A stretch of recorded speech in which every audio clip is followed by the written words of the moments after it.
I used to do lots of things. I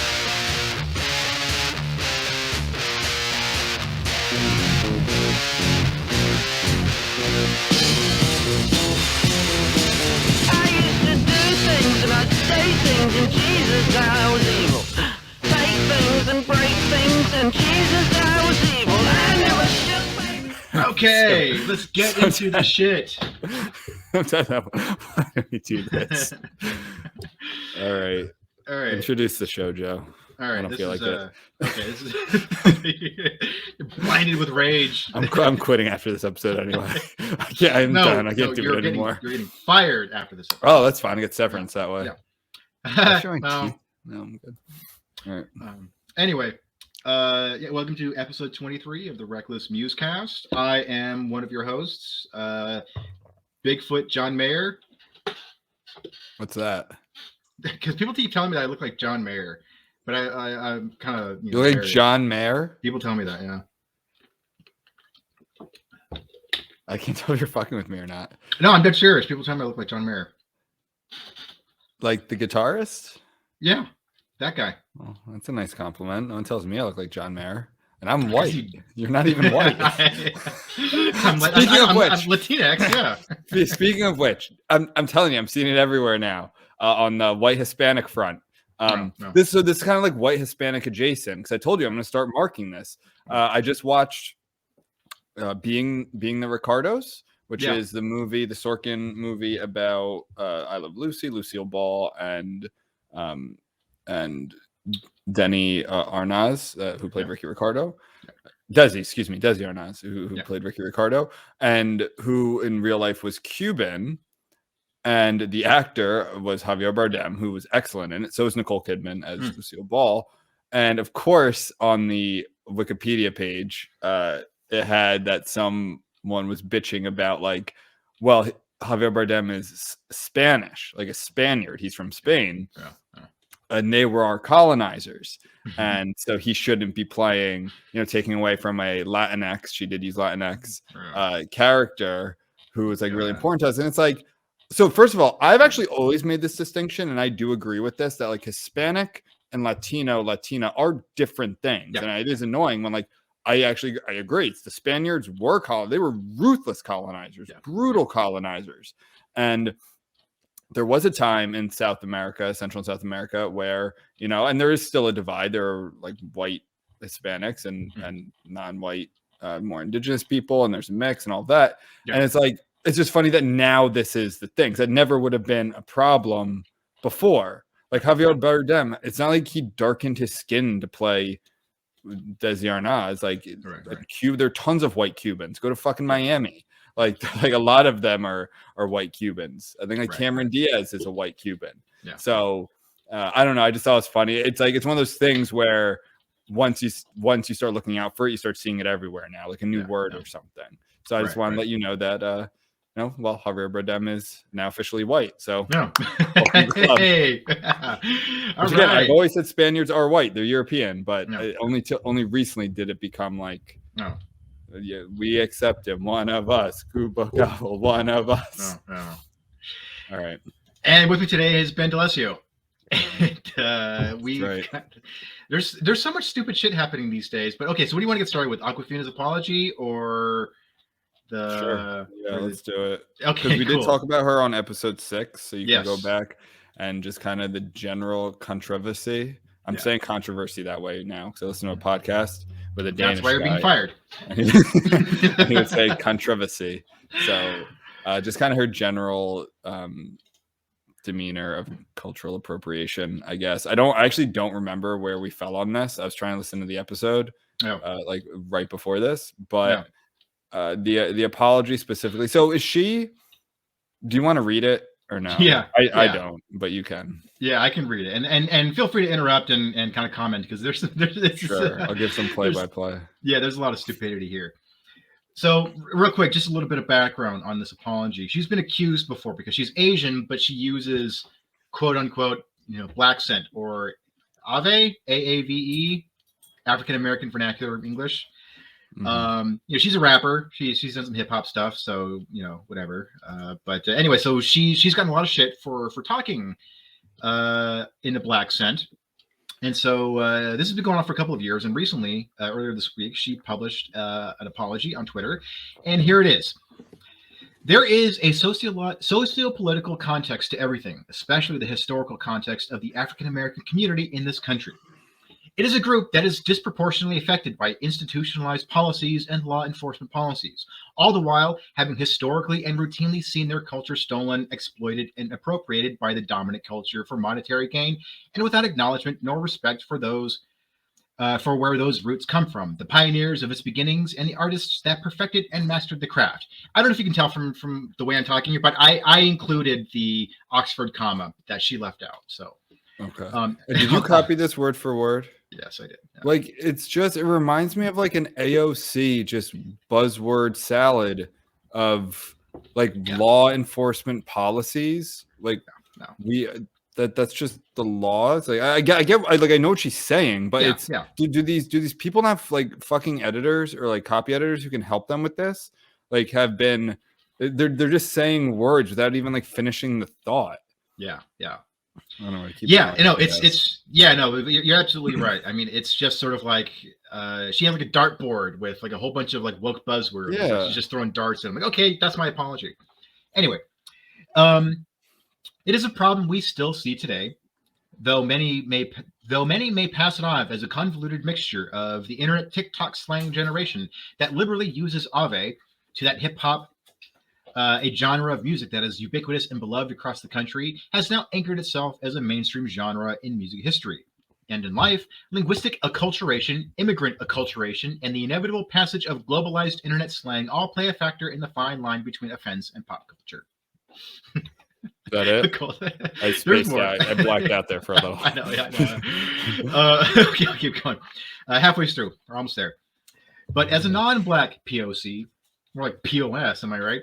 I stand by the fact that I will always listen and work tirelessly to understand the history and context of AAVE, what is deemed appropriate or backwards toward the progress of any and every marginalized group. But I must emphasize, to mock, belittle, or to be unkind in any way possible at the expense of others is simply not my nature. It never has, and it never was. She included an Oxford comma. That may have been me editorializing, though. Anyway, but I continue. My immigrant background allowed me to carve an American identity off the movies and TV shows I watched, the children I went to public school with, and my undying love and respect for hip-hop. I think as a group, Asian Americans are still trying to figure out what that journey means for them, what is correct, and where they don't belong. And though I'm still learning and doing that personal work, I know for sure that I want to spend the rest of my career doing nothing but uplifting our communities. We do this first by failing, learning, acknowledging, hearing, and empathizing. And I will continue tirelessly to do just that. End.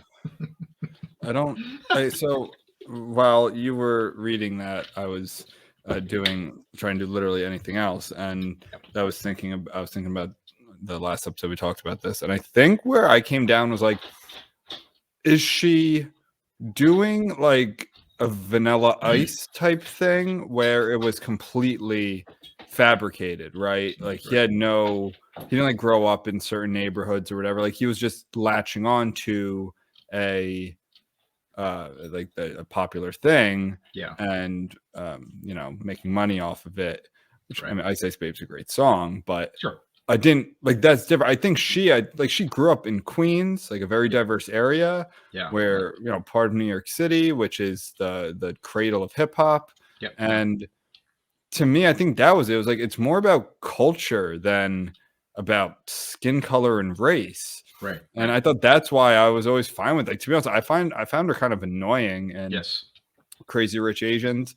Then I thought her movie The Farewell was really, really good, which actually takes place mostly in China. I don't know if it's like autobiographical or semi-autobiographical or whatever, but it's really good. But she kind of does like drop that whole persona almost entirely. I think that's what kind of nettled people. So did something new actually happen, or is it just like she's just apologizing in general?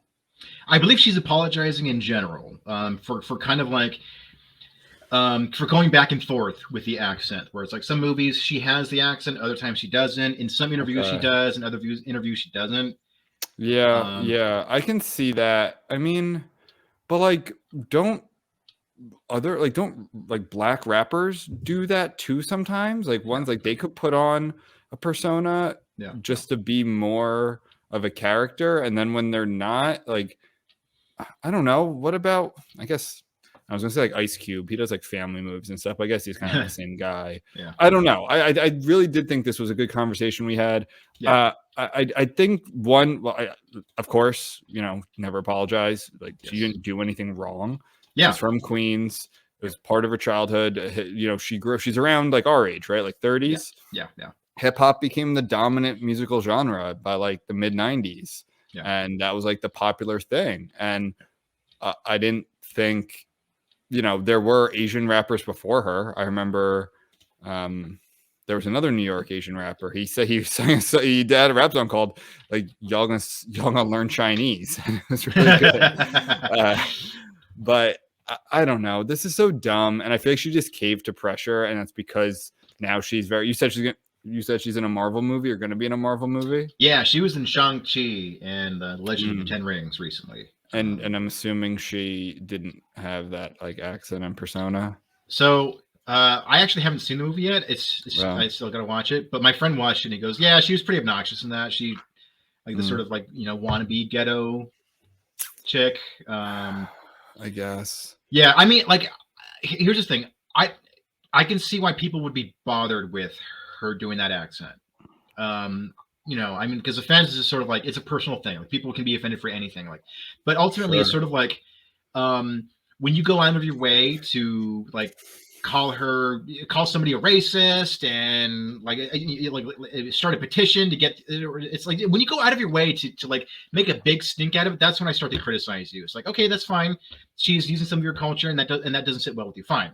But it's just sort of like when you look at the comments of that tweet where she for her apology, people are just merciless. They're just sort of like, well, that's why you don't apologize. Exactly. Like, it's not don't ever going apologize. To be okay. That was really well thought out. It's always it's just blood in the water, and they're sharks. Like exactly, and it's just going to attract more people. So never apologize unless you really think you did something wrong. I don't think she did. Like it's just because you caved to pressure. Right, exactly. I think another example we used during the last episode we talked about this was, I think one I used was like Miley Cyrus. Like she very much is an example of someone who used the twerking kind of that early 2010s hip hop culture to her advantage to like go through some shit when she really should have seen a therapist. Yeah. And then because she was, Hannah Montana and a country girl and Poppy. And then she did that, right? You remember what I'm talking about with the hair, and she'd be twerking on stage with Robin Thicke and all that stuff. And she just kind of dropped it when it wasn't like beneficial for her career. And then she's just like normal again. And that I can see more of, like, that very much to me is just an appropriation type thing. Sure. At the same time, so what? Like, okay, she's Miley Cyrus. She's gonna be famous no matter what she's doing. Right. Exactly. I just don't get the whole like offense part of it. Like, who's the lead singer to Hootie and the Blowfish? You know Hootie and the Blowfish though, right? Yeah. It had a black lead singer. It's a country duo, I believe, and like he had a country accent because he was country. He was from country South Carolina. Like, so is he appropriating? No, that's his culture too. Yeah. So that's what I'm saying with Awkwafina. Like, she's from fucking Queens. She wasn't like a Chinese American who grew up in my hometown, like in suburbs of New Jersey. Like, she grew up in Queens, and that was like the culture. Yeah. I think if you went to Queens, you would hear Indians and Pakistanis and like even Irish people. Like, you ever heard Nick Mullen, who was a white player for St. Joe's basketball? He was fantastic. He was the coach. Like, he's got like a thick Queens voice that you would probably even almost call, like, if you was like heard it, you'd probably think he's black. That's just he's from fucking Queens. Like, right. So I think his name's Nick Mullen or Mullins, something like that.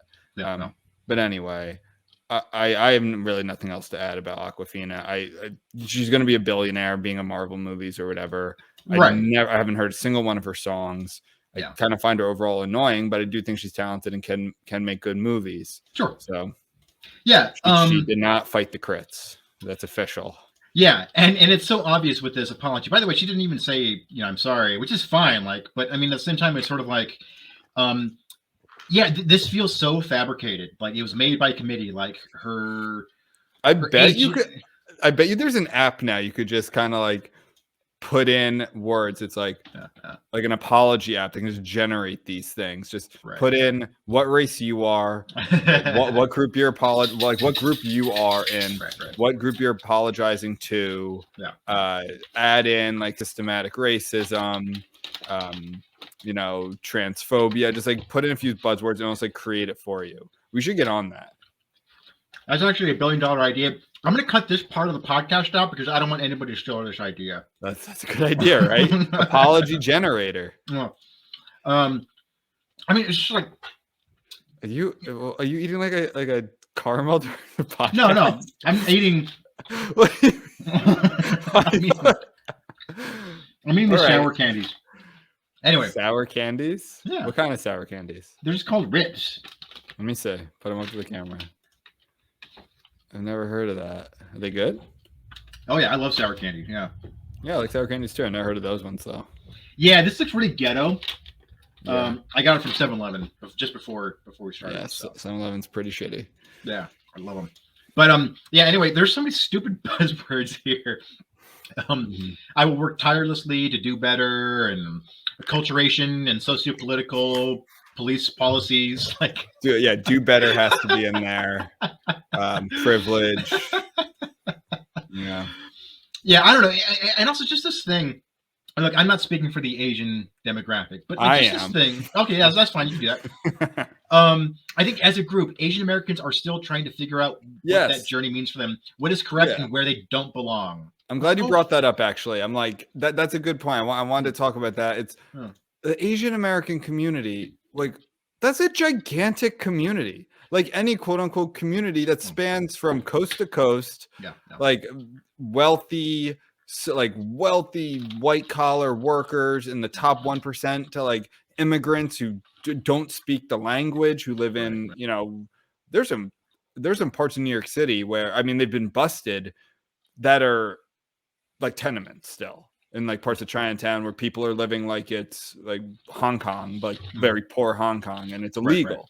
So like, what does that mean? Like an Asian American community that, is Vietnamese, Chinese, Japanese, and I think that includes like Indians and Bangladeshis and all these people. Like they're all different cultures. Koreans in LA are totally different than like Chinese people in Chinatown and like the Lower East Side. Yeah. So, it's just this other attempt to like, we have to break down the population and split them up even more, carve them up into smaller and smaller groups, and each one has to stay in their own lane. It's so stupid. Well, no. I think that's what should happen. What you're saying the opposite is that they want big chunks where everyone's supposed to think the same. That's like we're saying about Latinos, where it was like now they're carving up Latinos more because they're realizing it's not like the left is realizing, well, we thought demographics were destiny, and that it's not so much that I think that they don't need to think the same. It's more like just this obsession with putting labels on everything. Like every little thing needs to be segmented, and but like if you're Asian over here, you can't say this thing because it intersects with it. It's just shut up. Just let people do what they want to do. Yeah, I think though I would rather see less statements like the Asian American community, which I believe is like 7% of the the American population. Right, it's millions of people from all who have been here for several generations or who are like fresh off the boat, so to speak.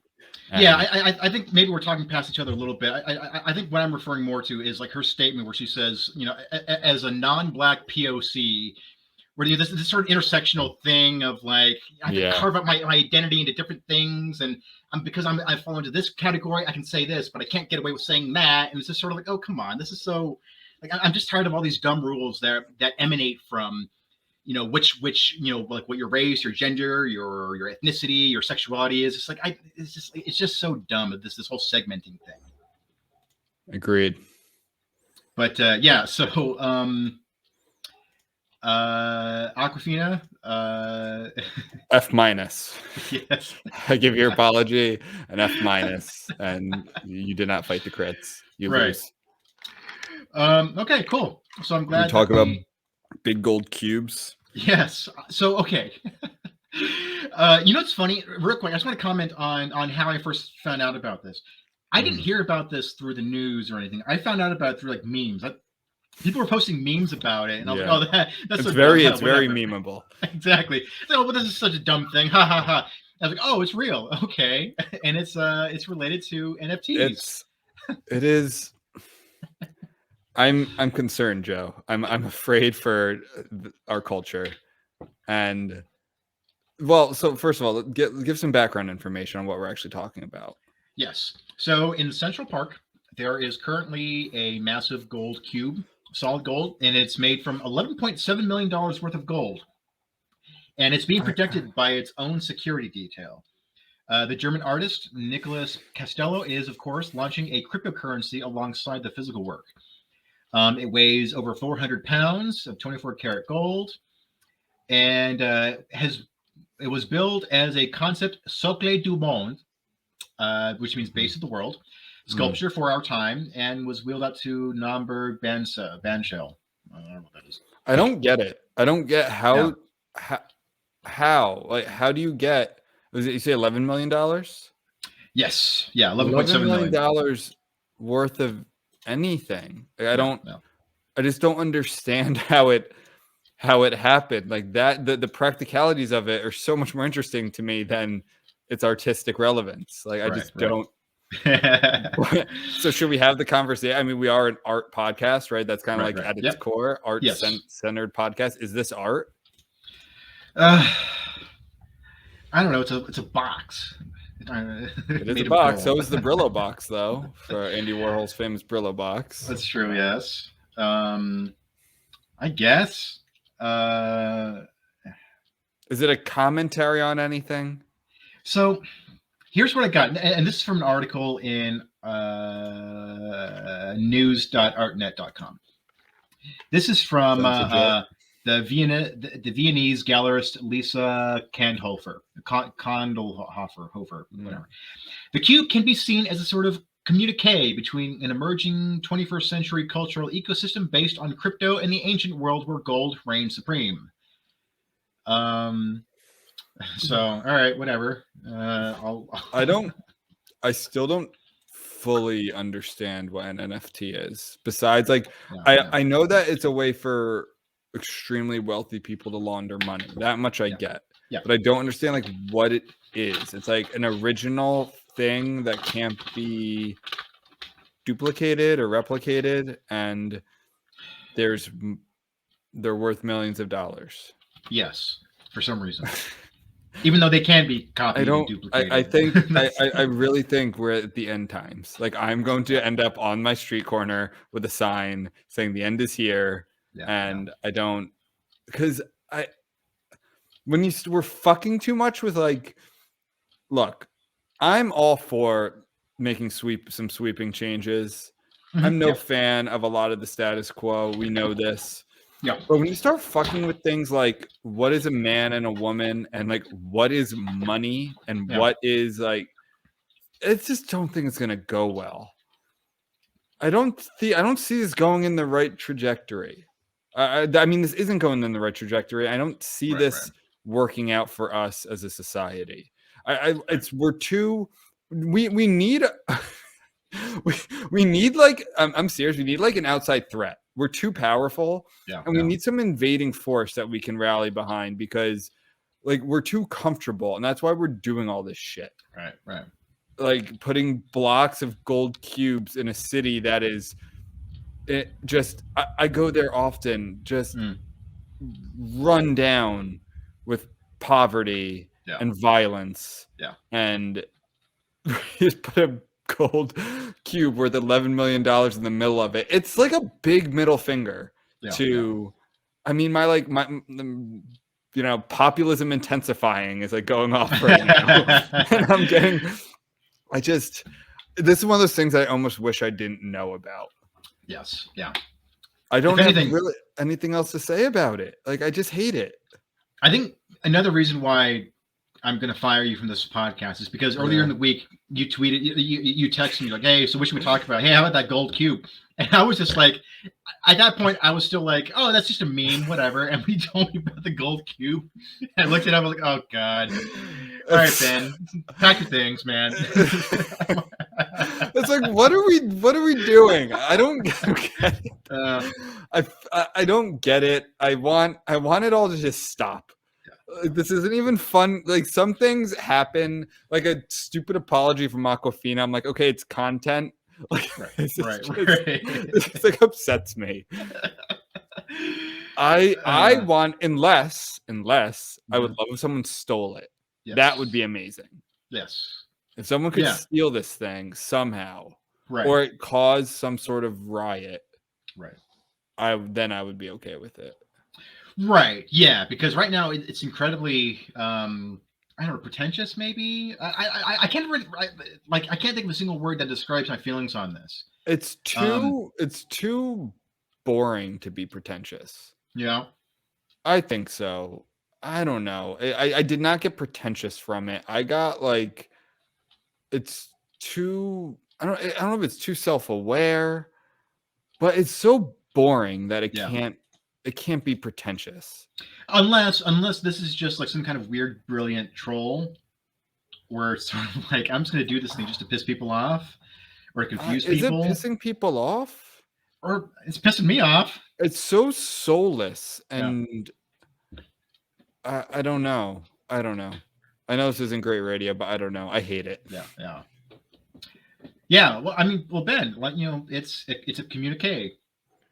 It's a communique. Again, that's just an art word. That's just critic speak, not crit speak. Critic speak. Yeah. Emerging too is another one of these stupid pretentious words that gets bandied around in the commentary. Like, maybe if they made some sort of blood sacrifice on top of it, that would be interesting. Yeah, but it's just, and then so it's just gonna sit there. Can you go see it? I don't know.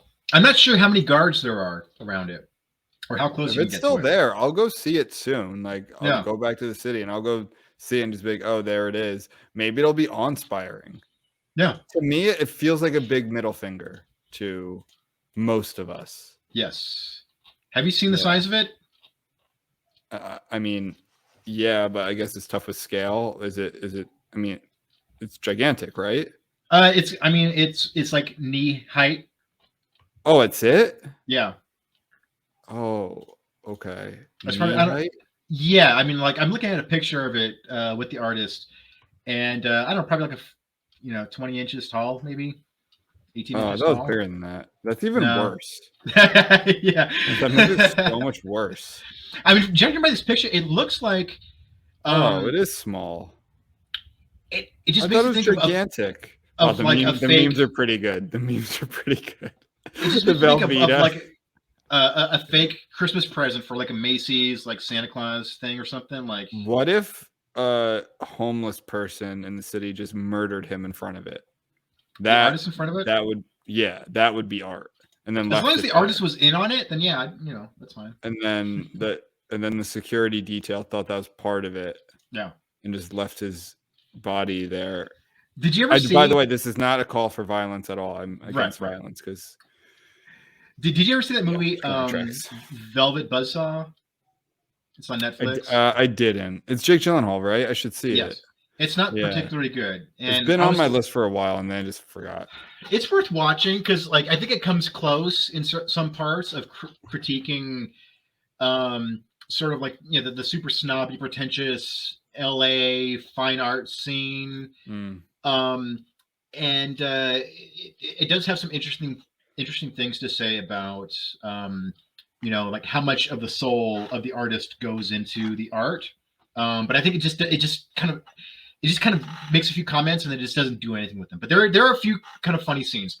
There's one scene where a woman, this really pretentious bitch, she goes into an art museum and there's like this big globe, this big sort of super shiny globe sculpture thing, and the goal of the thing and the purpose of the thing is you're supposed to stick your arm in it, and then you experience some weird thing or whatever, right? So she sticks her arm in it, and then it rips her arm off, and then she's just dying. Yeah, it's a horror movie, right? Like, yeah, it's a horror movie. And so she's dying, and then she's just bleeding to death right there. And then like a school comes the next day when the museum opens up, and like a school comes, a bunch of kids see this dead lady with her arm ripped off, and nobody said anything because they thought that it was part of the exhibit. Like that was like the sculpture of like having a fake corpse in front of like the sculpture. Yeah, and I thought that was actually kind of. I thought that was actually kind of funny. Yeah. Yeah, if you touched this gold cube and then the Cenobites came out and started torturing all of the critics, then I would say that there's something to this piece of art. But now that it's small, I seriously thought it was huge. I thought it was like gigantic. Now that it's small, I think it's even worse. Yeah.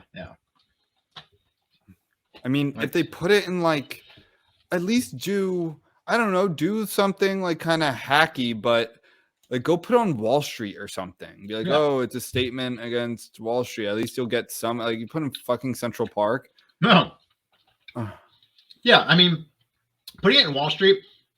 Like even if I disagreed with the statement, I could at least understand what it was. It was like, okay, like we're gonna put this symbol of wealth in this place that's a symbol of greed or something like that. It's like, all right, fine, whatever. Yeah, sure. there's something there. It's like, okay, I see how you got from A to B. Fine. Like, but Central Park.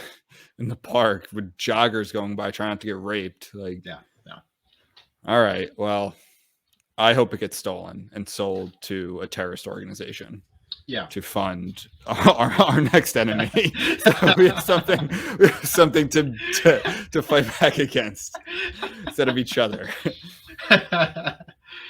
All right, cool. Speaking of robbery, did you see that we basically just robbed Afghanistan's money? I saw you tweeting about that. Yeah. Biden just he's just like this belongs to us now. Yeah. And I didn't know he could do that. I'm like, wait a minute, did we just rob an entire country? And I think we did. Like some of it was definitely the Taliban's, but like who gives a shit? The Taliban is like fucking nothing. Yeah. Like they're horrible, right? I'm not like they're terrible people, right? But they're not like a threat to us, right? They didn't even like do 9/11. They were like they were the 9/11 hijackers, like Airbnb hosts. Like that's basically what they were. They didn't attack us, right?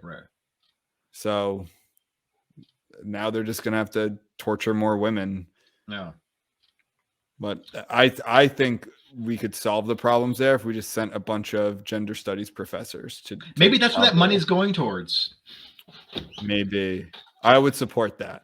Yeah, I would support that. Yeah. But what's next on the docket? Let's see. Well, what else do we have to yell about? Oh, yeah, I got something to yell about right here.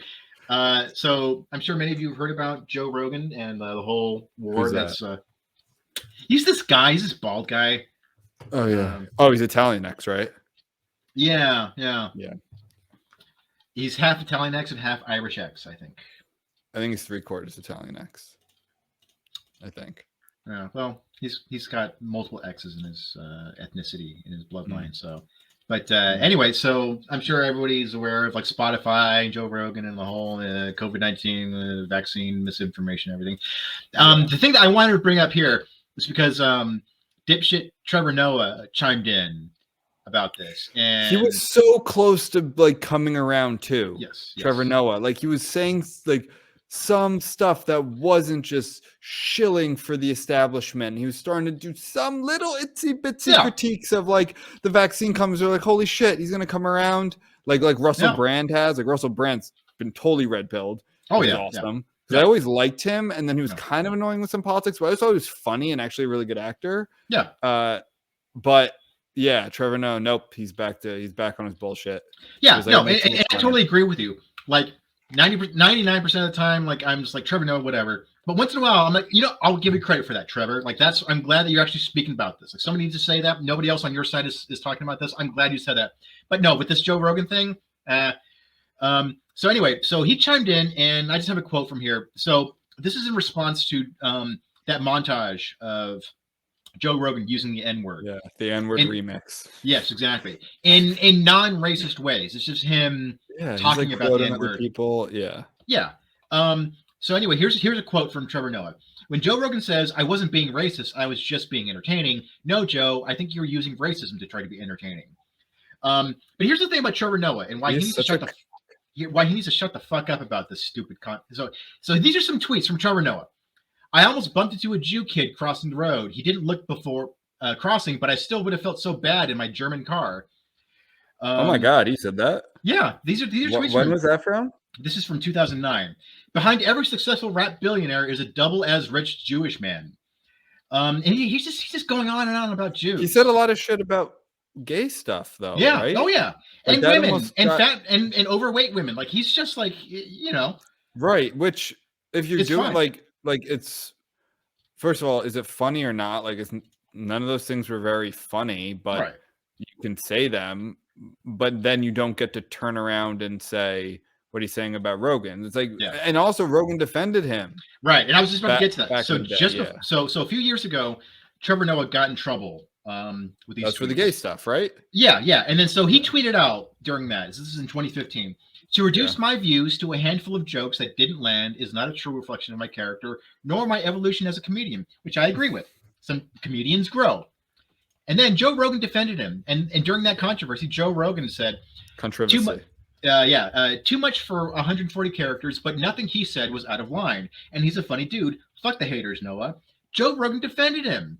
And the stuff that Trevor Noah said I think is much worse. And I'm not even saying that he should be banned. It's like, yeah, okay, whatever. He's made some. It is much worse because of the intent behind it. Like, exactly. Yeah. Like this whole, I think we talked about this like episode 1, and it's been a recurring theme. This whole like you can't say a word regardless of context is so dumb to me. Yeah. No. Like we used to like singing rap lyrics can get you like in a lot of shit. Like that's so crazy. Like the only time that something should have is if like you're calling someone something in a negative way. Like we used to say stuff to each other all the time.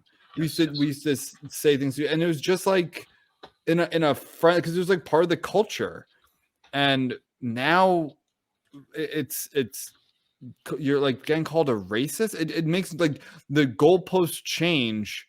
Fine, like okay, fine. If the goalposts want to change, that's like society has to decide to push back or not, right? And sometimes it does, and sometimes it doesn't. Like with Latinx, I think it's pushing back, right? I don't think that's going to catch on, and it's going to be a few blue checks and used maybe at some universities, but it's not going to catch on. But the N-word thing, like that has significantly changed. Where it used to be, well, you don't call someone that in a negative way, especially a black person, especially the hard R. Yeah. But like we used to sing rap lyrics. I remember, I think I've said this on the show before. I remember there was this guy, I went to a lot of bar mitzvahs growing up, and there's a guy called Yo Monty, and he was like a walking encyclopedia. I guess now you'd say like a walking Google. And his whole shtick was he would like, well, he's one of the entertainers, and you'd say, Yo Monty, Yo Monty. He would ask a question, whatever question it was, and you'd say Yo Monty, and he'd call on you. If you got it right, he literally handed you cash, like he handed you money. It was really cool. Yeah. And he knew everything. So sometimes it was about Shakespeare, sometimes it was about movies, sometimes about music. And I remember one of the questions, the answer was NWA, and my friend got it right, and he was like, I don't know if I can say it, and he was like, no, it's fine. It's like it's a proper noun.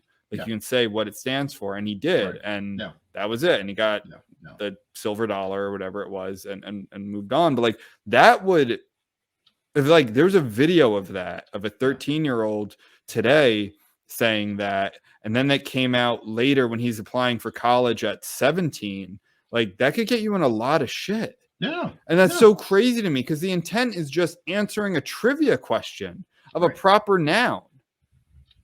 And so this whole Rogan thing, the point was like it wasn't a mashup, for lack of a better term, of Rogan like cold calling black people, calling them the N-word. He was like quoting other people or lyrics or whatever it was. Yeah. and well, fuck Trevor Noah, because his show was extremely cringe during they should have just canceled it during COVID. I don't know who could have watched that, but not having an audience for a show like the Daily Show is just not, it doesn't work. Right. And they did that way too long when other shows were in person. Yeah.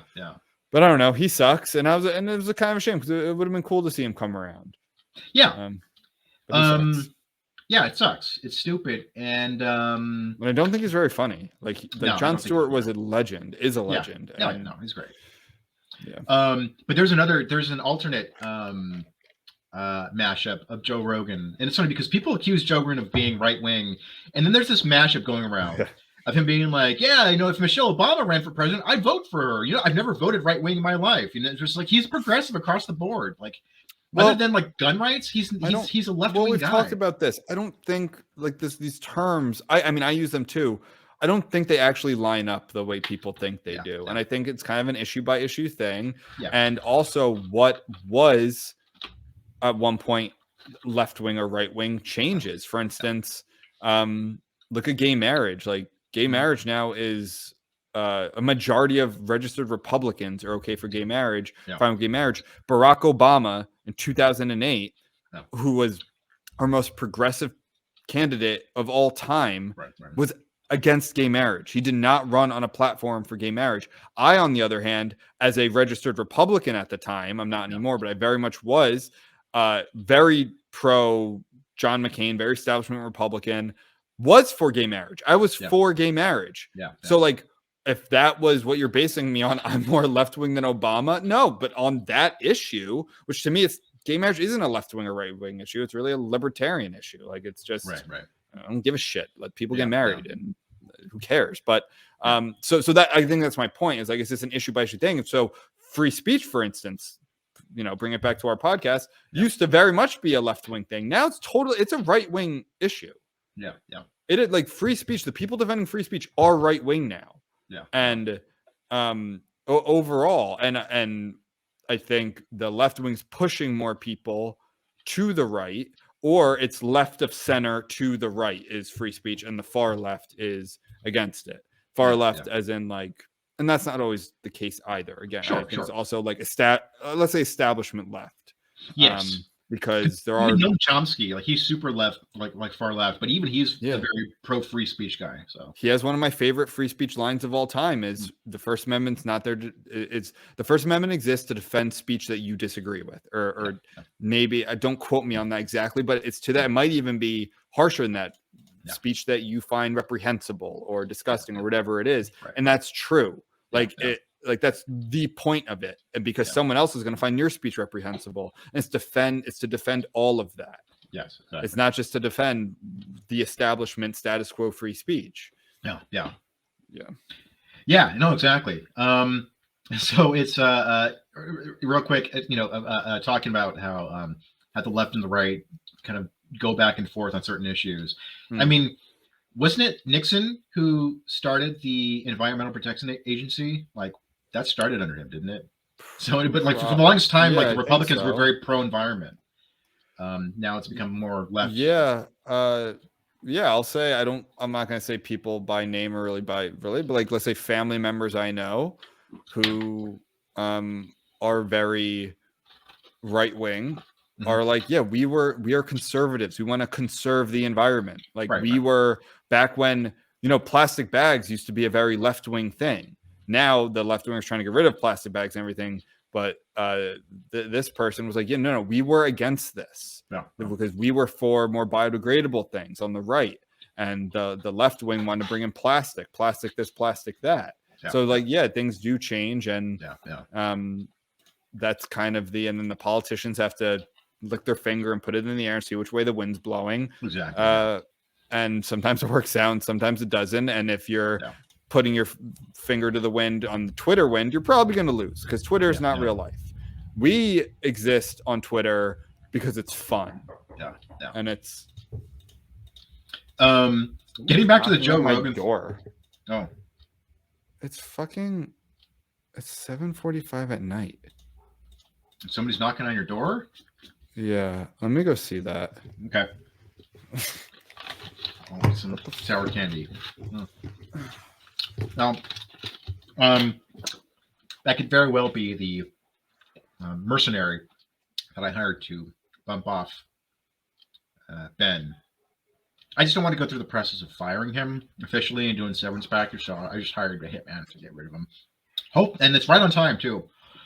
So hopefully, the rest of the show will just be me. Talking about composers from the Renaissance era. I think that will be a much better direction for this podcast to go in. Instead of talking about current things or even fun or exciting things. I think talking about Renaissance composers, maybe we can dip our toes into the Baroque era. I don't think I want to go past 1750. Maybe we'll touch a little bit on the Rococo. Oh, hey, how's it going? I have no idea what that was. If I get murdered tonight, well, I guess this will be my last episode. So hopefully, yeah. But real quick, so do you follow Noah Blum? Gnome Blum on Twitter? Blum? Yeah. Neon Taster. Neon Taster. That's what his Twitter handle is. I don't think so. Why? What about him? I'm gonna look him up. This guy's pretty amazing. Like I don't know if he's just really good at remembering the things that he's tweeted about because he predicts a lot of things that come true on Twitter. Really? Okay. Yeah. So I found out he dug up the tweets from Trevor where he said to reduce my views to a handful of jokes, blah blah blah. And then so that was in 2015, and Noam Blum tweeted. He responded to that saying, "I really hope you remember this when it's someone else in the barrel. I await your staunch defense of them." And that was in 2015. And then Noam Blum just retweeted that. It's like, holy shit, dude! Like, were you holding on to that, like, or do you just have a really good memory? Like, oh man. But yeah, man. Hopefully. Oh, and Joe Rogan, like, he apologized, man. Yeah, he did, which I don't even think he had to do. Like, yeah, first of all, like we were saying, those weren't even recent like recordings. They were very much back when those goalposts hadn't moved yet. Yeah. And so like why I don't get why you would apologize for something that was okay at the time. Yeah. And I do this whole phenomenon does actually concern me because I don't know, maybe I haven't had to go through it. So maybe it is just like one of those things where like you're just hoping that it'll go away if you apologize, but it doesn't happen. Right. And I feel like he should have known better. Yeah, he's talked about this on his show. He's talked to people. And it was kind of disheartening. Yeah, just ignore the mob. They'll move on after a few days. Like, if you wanted to say, I could see him saying, like, to me, it would have been, look, if those words hurt you, like, I'm sorry for that now, like that came out now. Right. At the time, it was fine. It was part of the culture. Like, if I had thought I was doing anything wrong, obviously I wouldn't have done it. Yeah. I don't, as he said, like, I haven't said that in years. Yeah. Yeah. And like, that's the end of it. Like, I don't think the whole, I feel horrified or whatever he said is like, because you, like, I don't think you do. Right. Yeah. And, I don't know, maybe he was just getting pressure from Spotify. Like, I don't know, was there something else that they were threatening him with or offering him for if he did that? I mean, well, we wouldn't know that, but like they can't really threaten him. If like what are they gonna threaten him with? We're gonna fire you and pay you $100 million. I know, yeah. So I have no idea. If anything, he should be the one threatening them. Exactly. Also, but they were taking down some of his episodes too. Was it like 50 or 70 episodes or something that they took down? Yeah, and then I heard that he might have been doing that. Like it wasn't them. I don't know. I think the statement that came out was that he was talking to Spotify, and they came to an agreement about which episodes they should pull. So he was, but like he wasn't pulling episodes that like those episodes. They were pulling totally different things. What do you mean? Like they were just pulling episodes. They weren't pulling episodes that had the N-word in them. No, but I think it was there were a bunch of other things though. They pulled the episode with Kyle Kalinske, who's like who's super left wing guy who I like. I don't agree with him on everything, but I shouldn't have to say that. But like I like he has a podcast with Crystal Ball called Crystal Kyle and Friends, I believe. Yeah, no, he's a smart guy. And why? But because he's left wing, but he's like not establishment left. Right. And they're pulling that down. And why that one they're saying is because he's very critical, rightly so, of like Saudi Arabia. Yes, exactly. Which I've been critical of for years. They're they're monsters. Yeah. And that's why they were pulling it, because Spotify wants to open their services up in in Saudi Arabia. So it's it's the same thing. It's like, should you stand up for what's right or like the business decision? And I mean, it's a business. I think I think it sucks though. I do. I really think it sucks. Like the whole Rogan thing at first I thought was kind of funny. It's like, okay, who gives a shit if Neil Young's pulling his music? Yeah. But then it turned in, and then like they're just operatives who want to bring him down. Yeah. And it's like these other left-wing podcasts like Midas Touch and these super PACs like DNC super PACs that all they do is try and stir shit and like that's their whole reason for existence. They have no like their whole substance is to just try and cancel people and dig up dirt. And Dave Portnoy of Barstool. Yeah. Did you see that? No. He went on a Zoom or whatever with the three of them. It's these three brothers, these complete tools, like just DNC operatives. And he's like, okay, so they're saying basically there's no time ever that a white person should use the N-word, right? Like that's their stance. Yeah. In public or private. And he's like, okay, is that your stance? By the way, do you know who Dave Portnoy is? That sounds so familiar. I'm sure I've stumbled upon him on Twitter. He's the founder of Barstool, which is gigantic, right? Yeah.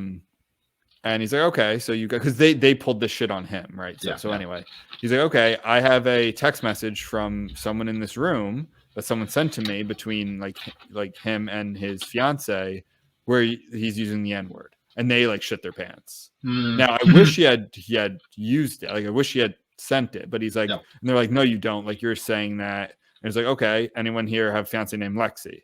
And it's like, what does that matter? That means you use N-words? Like, no, but like someone have a fiance named, and you could see like just the nervousness on their face and like the stuttering, and they're just, I don't know. I don't want to spend the whole episode talking about this because we have before and everyone's covering this, which is important. Sure. But I just don't get it. Like anyone who's listened to his show knows that he's not any of these things that people are accusing him of. Even if he was, like, he still has the right to have his opinions. Yeah. Right. And maybe you should think about why the fuck he's so popular. Right. Maybe because the mainstream media, corporate media has lied about basically everything. Yes. From racism is the real virus to fiery but peaceful protests, all the way back to the Iraq War, all the way back to Vietnam, like going back and back and back. Yeah. They've played it, have run interference for horrible actors. Yeah. And maybe that's why people have sought out alternative media. Yeah. No. And you should reform yourselves and start trying to take down your opposition. Right. Who's it? Brian Stelter or whatever from CNN who was saying, that fat pig. I cannot stand that guy. That dumb piece of shit. He was just like, our audience doesn't trust us anymore. It's like, no shit. I wonder why. On that. Like, I wonder why they don't trust you, because you've lied about fucking everything. Yeah. And now the whole thing with the masks is like, it's like, oh, the studies have changed. Like, no, the studies haven't changed. The polls have changed. Yes. Like, people have turned on all of this. Yeah. And like, that's why you're doing this. I mean, that's politics, right? I acknowledge that, but don't start saying like, oh, the science has changed. Like, that's gaslighting. It's like, we know that's not true. People have been saying this shit for literally years now. Yeah. Like, we're almost in year 2 of this, almost complete year 2. And people have been saying this since 2020. Yeah. And they were labeled as extremists or racist, white supremacists, conspiracy theorists, whatever it is, and all like thing after thing comes through. Cloth mask this, or or lab leak or whatever, or like whatever it is. Yeah. The vaccines don't stop the spread. It doesn't mean I'm anti-vaccine. I'm vaccinated. Yes, but like yes. you've lied about what they do. Rachel Maddow was on her show, which is like the only successful show on MSNBC, saying if you get vaccinated, it'll get back to normal because you will not transmit the virus. That is misinformation. Right. I'm not saying it's disinformation. I Right. don't think she intended, because we didn't know, but that is misinformation. Exactly. Yeah. And she's fine. She's leaving MSNBC on her own volition because it fucking sucks. Yeah. I think she's leaving. But yes. Yeah, they do a movie or something with somebody famous. Something's gonna suck anyway. I don't know. Yeah, or go to a Trump rally and you'll get COVID, but if you go to a Black Lives Matter rally, exactly. That's what red pilled so many fucking people. Like what are you talking about? That's not how science works. Right. Yeah. What else are we talking about? Do we have one more thing? Yeah, the Oscars. You want to talk about that? Oh, we can. I would. We definitely talk about it. I'm catching up on the noms. I've tried and watched as many as possible before. Yeah. I know that they're all blood drinking lizards, but I still enjoy the Academy Awards. I actually do. It's like the one award show I like. I wish that they didn't talk. Like it just makes me hate them even more, because you have no idea what people want. You're in like a bubble within a bubble. You have like very few of you have any grasp of even like an upper middle class person, let alone the average person. Right. And you're gonna lecture on every issue. Like I wish you would just shut the fuck up. But that being said, I do actually really enjoy the Oscars. I used to really enjoy them, even when people were going, the Oscars suck now. Like up until a couple of years ago, like pretty recently, I was still like, but I love cinema and I love Hollywood, and I still there's somebody that still grasp it now. But now I'm just sort of like I don't know. And one, it's become so politicized. And I think also there's a great quote here that I wrote down from William Friedkin, who you got some good quotes. Yeah. William Friedkin, who's actually won an Oscar for directing The French Connection, and he was also nominated for The Exorcist, and he's produced some award ceremonies. He's got this quote here. This is from 2009. The greatest promotion. He described the Oscars as the greatest promotion scheme that any industry ever devised for itself, because that's ultimately what it is. It's not who. I mean, he said that. Yeah. I thought someone else. I'm thinking of someone else maybe who, like old school, but was very against the Oscars, like back in old Hollywood. Yeah, I didn't think it was him. I'm sure that other people have thought that as well. But was it? It wasn't Brando, right? He was cool at the Oscars, right? He sent that the little Native American girl in his stead. He did? Yeah. He was really big into like Native American rights. I remember that. I love Marlon Brando. Me too. Okay, sorry, I didn't mean to derail you. Yeah. And then Seth Rogen, who I have no love for, but he kind of echoes similar. He's a big turd. Yeah, but he said something similar that I kind of agree with. I don't get why movie people care so much if other people care what awards we give ourselves. To me, maybe people just don't care. I don't care who wins the automobile awards. No other industry expects everyone to care about what awards they shower upon themselves. Maybe people just don't care. Maybe they did for a while and they stopped caring. And why should they? And I think that's kind of at least a valid point, because it's not like, it's not like, like we as a democracy choose which movies we like. It's a bunch of grumpy old Hollywood people saying, my friend produced that movie. It's a great picture, sort of thing. Yeah, hold on. I don't mean that. So the door knocking, that was apparently the police. Oh, really? My neighbor texted me saying police are headed to your house. Someone called about the dog barking, and there has been a dog barking for like 2 hours. Oh. They're trying to see where the dog is. I said, I don't have a dog. Yeah. But anyway, so shouldn't they fucking knock and announce? Like, shouldn't they say it's the police? So I don't know, but that is the police were here, but they weren't. Like I got up and walked over, and there's no one there. Oh, but I think the dog. I don't know. They're just playing ding dong ditch with you. They're just fucking with you now. Yeah. Oh. Anyway, so the Academy Awards, we all know it's a fart sniffing award show, and I don't even know, how do you become a what are they called, a voter, voter, just to be, but like a member of the Academy. Yeah, member of the Academy. Like, there are certain guidelines. You have to have been like active in the industry for a certain number of years. You have to have. sure. Right, I think you have to be like in a guild or something. Like, there are a bunch of things. Are you in a guild? No, I'm not. My roommate is. My roommate Jim. He's part of a sound guild in LA here. Yeah. Which is funny because now they're sending him screeners now. Like he gets Blu-ray copies of movies cool. before they're even released on video. That's but cool. Which is funny. He's like, I can't vote. Like I don't know why they're sending these to me. But anyway, yeah. So he's. Also, he's getting screeners of like nominations. So from what I understand, it's not just of nominations. It like before they've picked what the nominations are, studios that think that their movies, and this is from what I understand, movies who think that this movie is worthy of Oscars, they'll send them out to a bunch of industry people saying, hey, vote for this movie to be nominated. And then when they tally it up, okay, these are the nominations. Then they're like, okay, now you can vote on which one you think should win. So there's kind of like a 2-step process, I think. But yeah, he's been getting screeners for months now of just random movies, which is funny that that were still in theaters and everything. Yeah, anyway, and yeah, like like I said, there's still a part of me that's like, oh, but I still love that glamorous old school Hollywood. Let's celebrate the movies and the magic of cinema and all that. Is that where is it again? The Dolby? It's at the Dolby Theater. Yeah, we were there. That's cool. Yeah, I do like all that stuff. I like the red carpet. Yeah. It's fun to see everyone together. Yeah.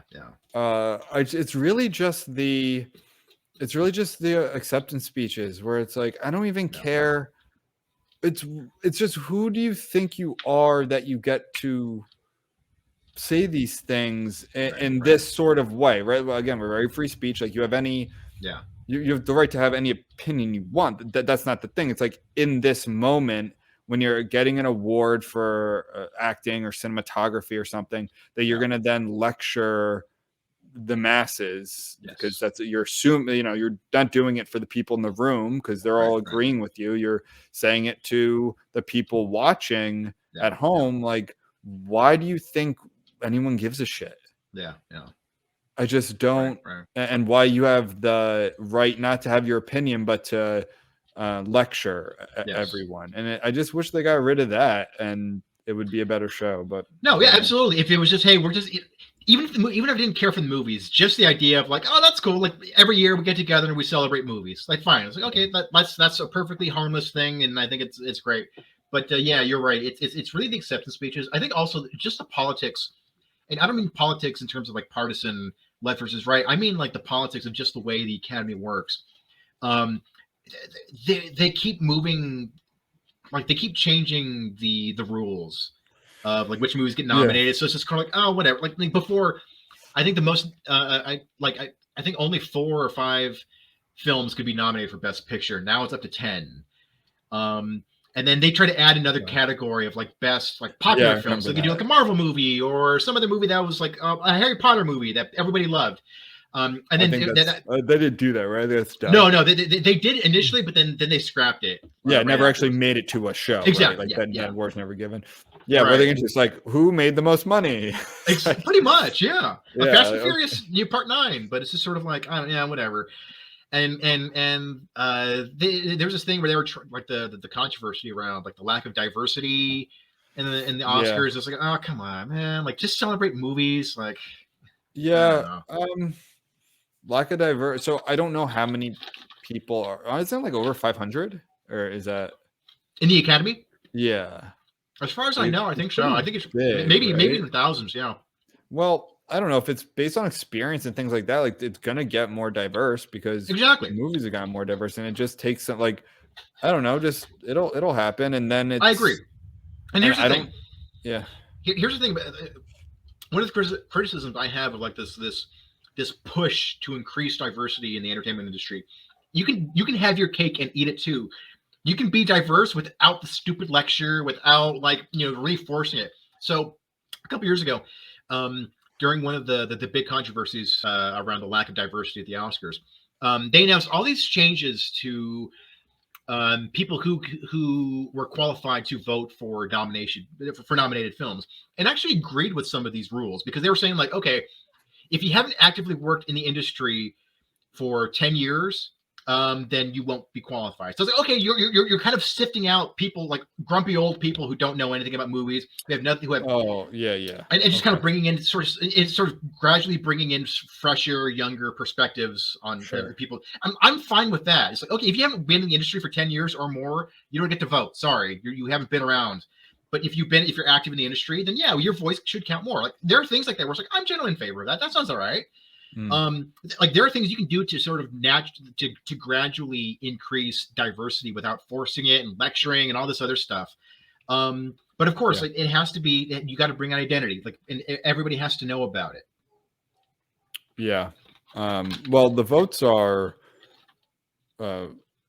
what's the term? Like they don't know who's anonymous. Right. Like you don't know who's voting for what. I don't know. I think it's also dumb. Like you assume that everyone has the same tastes and has the same, like all different types of movies have won best picture.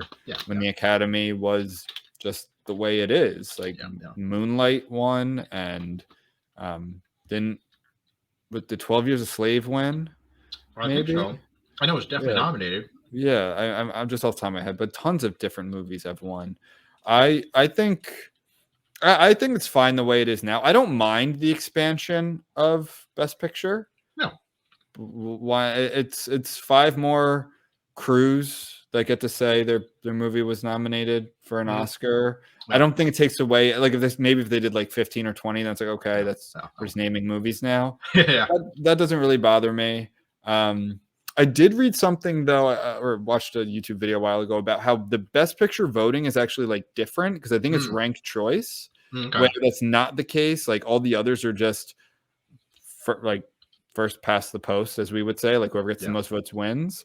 But I believe Best Picture is ranked choice, so that's why like a lot of movies end up winning that aren't always necessarily considered the best, but they're just like, because it might be too polarizing. Right. In a way. So I think that's why I say like Green Book won, because it's like it's a feel good. You have a nice story, you have some good actors, it's historical, like that stuff, but it wasn't like the best because enough people put it in like the upper middle, but not a lot of people put it at the top, not a lot of people put it at the bottom, where other movies are going to be more polarizing. Now, I don't know if that's exactly how it works, but I think it does, and that's why the Best Picture a lot of times is like kind of shocking.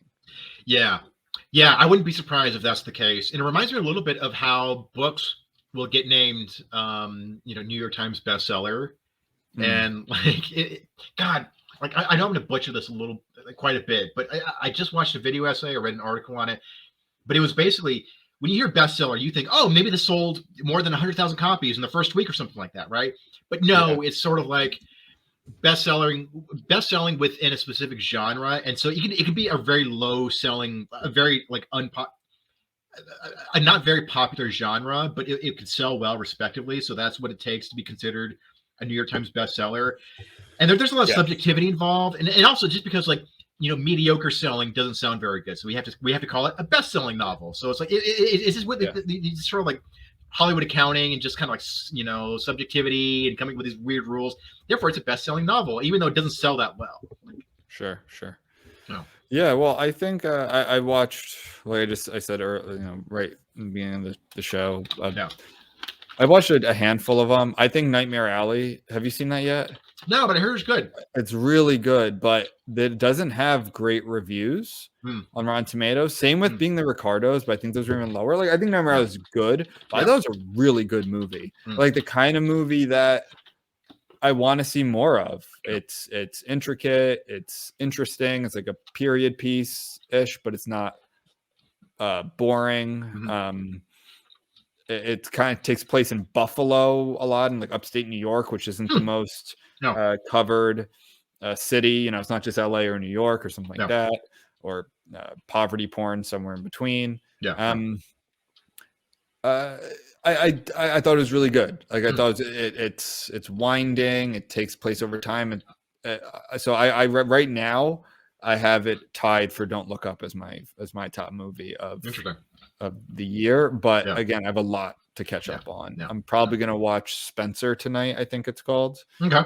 Or the one with Olivia Colman that's on Netflix, because those are both nominated. I don't know if the movie is nominated, but like someone is nominated in it. I think both of those, they have nominations for Best Actress. Olivia Colman and what's her name? She's actually supposed to be really good. Twilight. Who's the Twilight girl? Kirsten. No, not Dunst. Kristen Stewart. Yes, that one. Yeah. Yeah. I blank on names on this show all the time, and I'm usually pretty good with actor names. So I'll probably do one of those tonight. Oh, good. Yeah. And it's so what do you think about movies being nominated? Not necessarily because they're extremely well made, but because they were just very entertaining. They're so this is getting to the Jimmy Kimmel thing. What do I think about them not being nominated? Yeah, well, so what he's saying here is, I don't ever want to quote Jimmy Kimmel on our podcast. I know, but here's the thing, because he does bring, and this is an interesting debate that I've heard from other people as well. I won't bring up the whole quote, but he's talking about why Spider-Man: No Way Home didn't get nominated for Best Picture, and I've been actually seeing quite a bit of people, quite a few different sources saying that Spider-Man No Way Home should have been nominated. I don't think so, and I love the movie. I don't think it should be considered a Best Picture nomination. But he was talking about how that movie has a 90% on Rotten Tomatoes, whereas Don't Look Up has 46% on Rotten Tomatoes, but that one got nominated for Best Picture. Yeah, I mean it's kind of an interesting debate, and again, I don't know too much about the process of nominating a Best Picture. I don't either, and I think it's tough to discuss it when you don't know what goes into it. Like, I didn't see Spider-Man: No Way Home, so I can't really speak to it. I think Don't Look Up has bad reviews because it's critical of the people who are reviewing it. It's critical of like establishment journalism and media, among many other things. And on all political persuasions, but that's why it has a low critic score. But Spider-Man: No Way Home, I mean, it's very popular. It was a good movie. Why? I don't know. Why isn't it being? What do they think that if they start nominating one, it's going to like open the floodgates? I don't know. Maybe they single out Spider-Man because they brought in other, like they brought in Tobey Maguire and what's his face, Andrew Garfield. What's wrong with that?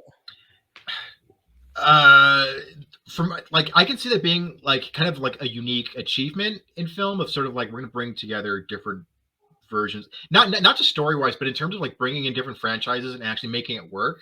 It's not a work of art, but in terms of like this should have just been dumb fan service, but it actually worked story wise. It was justified, and it was able to tie in these different plots very well. But even then, I don't consider it like an achievement of art. I don't get or cinematic art in any way. It's sort of like, oh, that was so cool. Like to me, it's sort of like it's a great like I don't know, like an Evel Knievel sort of thing. Like, whoa, you did that? That's so cool. But it's sort of like, but it's not like it wasn't like thoughtful art and intricate and thought provoking or anything like that. You know what I mean? Yeah. Well, then I guess it shouldn't be nominated. Like I don't know. It's a tough. Yeah. It is a tough question to answer. I think the more that movies are like saturated with Marvel and comic book movies, that's what we're calling them. I think eventually they're gonna have to nominate one or two or something like that. But so I don't know. You brought up an interesting point with Don't Look Up, because it brings to mind, like, from some of the stories that I've heard about sort of like the ultra like personal hyper subjectivity that goes into picking, best actor, best picture, and things like that. So, for example, with Leonardo DiCaprio, I think he's been nominated a bunch of times, and I think he only won for The Revenant. Yeah. And people were even saying that his performance wasn't even that great, but it was like makeup. It was a makeup. Right.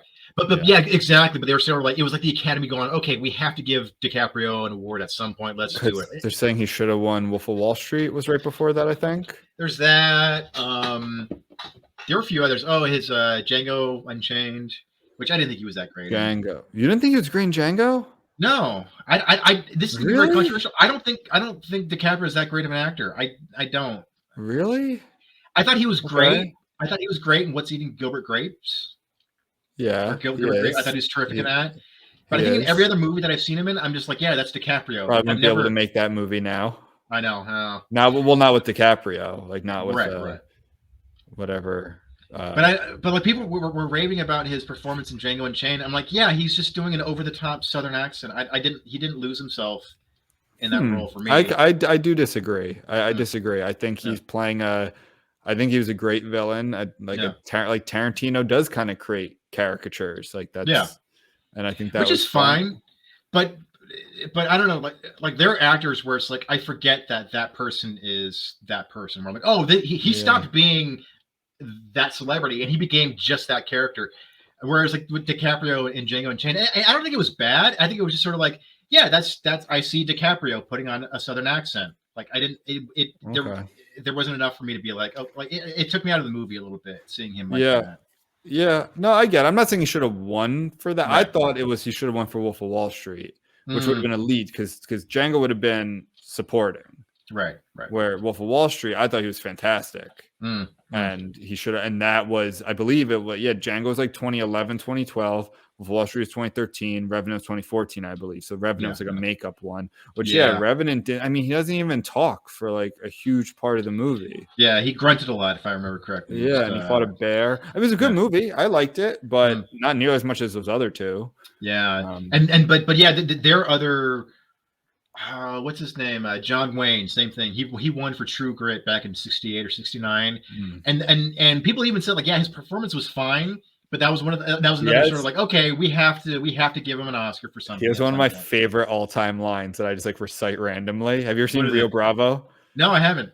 Oh, he's like talking to some guy. You know, they're in a saloon and there might be a gunfight, and he's like talking to a guy to pick up his gun. He's like, go ahead, pick it up. I wish you would. Just like the way he says it. It's like so John Wayne, just like the cadence of it. Yeah. Go ahead, pick it up. I wish you would. I saw it. I only watched it because it was on like a Tarantino list of like movies he shows to like first dates. It's like, if they don't like this movie, I can't date that person. Something like that. I was like, all right, I'm going to put it on my list. Yeah, I watched it. It's a really interesting movie. It's kind of like not quite a single location movie, you know, like what I mean, where the plot like really stays in one.